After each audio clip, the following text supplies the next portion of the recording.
the first thing you want to do is you want to focus on raising your vibration, not pushing against anything at all. Whatever you push against, you will reinforce. So you don't want to do that. You do not want to push against the evils of this world and actually multiply them by your focus and your energy and attention creating more of the same. Two wrongs don't make a right. You see, might is not right. Although the powers that were exist in a realm of might is right, that is the fallen shadow collective dream of materialism, of the flesh, the carnal mind that belongs to this world. Might is right in their world. And ignorance is what rules the day. Ignorance. And that's why you have so many ignorant so-called leaders. They're not leaders of anything. They are followers of a false doctrine.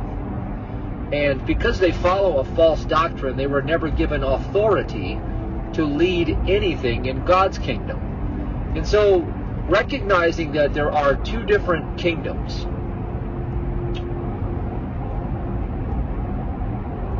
your mission is to leave one kingdom and emerge strong, having come from another kingdom.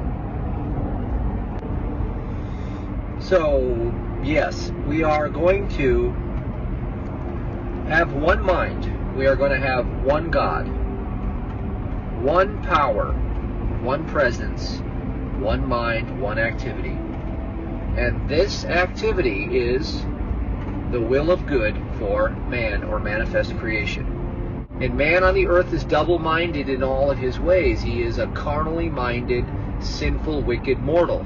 That is not who you were engineered to be. You are not engineered to walk in those paths. We're to walk under the shadow of the Most High, under the Almighty.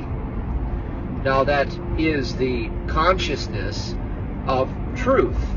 And so as I held steadfast to this consciousness of truth by maintaining what I call the peace contract in my heart, for if I shall hold my peace, the Lord shall fight my battles, Exodus 14:14. One scripture can change your whole life if you understand and apply the wisdom within that scripture to your attitude towards life. Your attitude towards life determines how things will go for you. So as I approached this seeming problem with a joy-filled attitude of knowing that God's wisdom would be before me. In other words, I don't have to believe anything. I am coming from knowing. See, belief is a mortal construct. Knowing is from a divine source. So I am the knowing of what to do as soon as I arrive, because the one mind never knew a problem. The one mind only knows all perfection. In recognition that there is only good that fills all space, I don't have to know how to do anything from a carnal standpoint because God knows everything. I simply have to yield to the truth. That's what forgiveness means. For and give means to yield before. If you look up the etymology of the root meaning of the words, it means to yield before a truth principle idea. And so, if you yield your life before a truth principle idea, you will walk in prosperity. You will walk in the covering, the sanctuary that you were created to live in, the exemption from evil, the exemption from poverty, the exemption from disease, sin, sickness, death. And the lawless one finds no root, no place to grab a hold, because you are not in agreement with any of the precepts of the carnal mind. In other words, we negate the carnal mind at every juncture, and we cast it down. I never knew thee. Jesus said, I never knew you, Satan. Satan is the carnal, reasoning human mind that always fears, worries, and creates doubt, and always is troubled by its own understanding. and its own perceptions through its own five-sense carnal fiction feedback loop that it thrives upon. Perhaps you go to the doctor and they say, oh, we saw something awful. You're diseased. We need to treat you immediately. The carnal mind perceives its own awfulness through its own reflection of its own physical, fleshly ideologies that are false from the beginning. They have no root. And so what we do in that situation from a spiritual perspective is to give all power to God and not share God's power with any other, period. And since God contains all creation within God's own reach, within God's own mighty hand, if you will, within God's own governance of all of its substance that I live, move, and have my being in, to yield before truth means to cast down every evil suggestion of, oh, it's a heart. Well, I'm sorry, but heart means the affection towards man, and it is thine own heart. There is only one heart that beats. It is God's affection towards man. And the counterfeit material claim of a physical muscle is a fraud and a liar from the beginning. Have you ever gone to the grocery store and seen a pound of meat sitting in a bag? Do you think that is possible to give and sustain life? You see, you have given your power to evil, and you have set your ways in defiance to the almighty hand of God, if that is the case. And you see, because of the lusts of the flesh, mankind suffers for ignorance of the Father. And the Father means parent.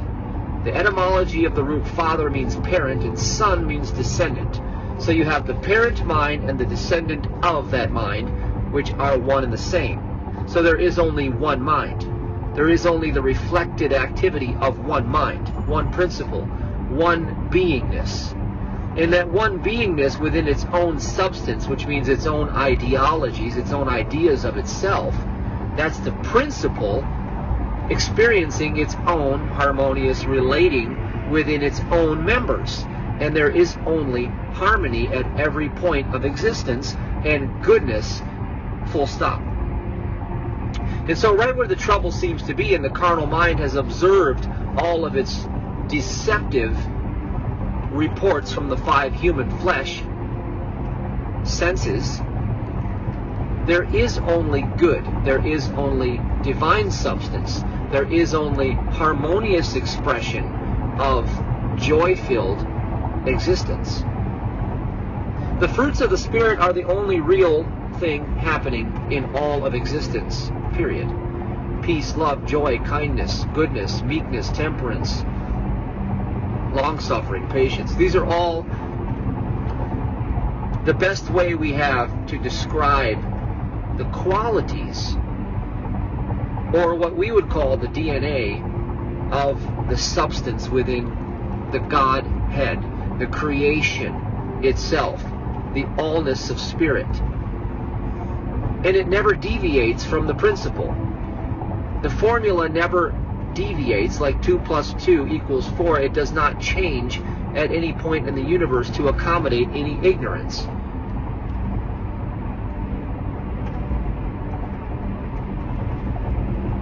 And so this is the battle. This is where our journey of righteousness comes in.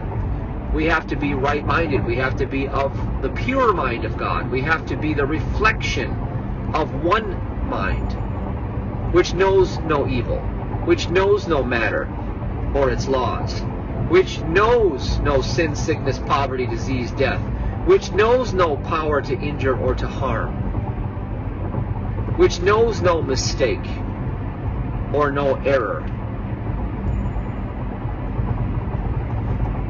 And you say, how do we get there? It seems so real. My five senses are always tricking me. And what I report back to you is that the only divinity within you are the two qualities of imagination and the spoken word. And you were given the fulcrum of power by the use of your human free will. See, you were given that gift to turn your attention where the energy flows, where attention goes, energy flows, And what you contemplate, you become. You contemplate perfection through the allness of spirit and the goodness that is existing within all of creation, that never deviates and never becomes disrupted and cannot fall from its perfect place. Just like 2 plus 2 does not fall from its perfect place to accommodate any form of error. You see, the principle is, and outside of the principle is nothing. It is not. It comes to naught, which means it is the zero. It is the infinite ether rarefaction, dispelling of energy, loss of momentum, centrifugal dissipation of power, ignorance of the Father, kept carried away, swept away in a dream. You see, the prodigal son is the story that personifies the energetic loss of power. Let's just say, simple words, loss of power. How do you lose power? How do you lose your power? You lose your center. You lose your point of reference in time and space by going in time and space into the illusory dream of the 5 senses. And you believe what you hear, smell, see, taste, and touch as it appears to you in a form of deficiency, something that is lacking for good. It is always lacking for good because it was a liar from the beginning. It is of the mind that is counterfeiting, attempting to counterfeit the truth. The lawless one is the realm of the material superstition of reality. Everything about it is inverted. Government is always corrupt, and it flows, all power flows to the corrupt. You see, in the false narrative of the 5 senses. So what we do to change this is we recognize only one governance, divine love. We adhere ourselves to the one principle of goodness within all of creation by turning our sight away from evil. We see, feel, and become perfection within ourselves. One individual who can see, feel, and become perfection within themselves can lift up millions across this planet.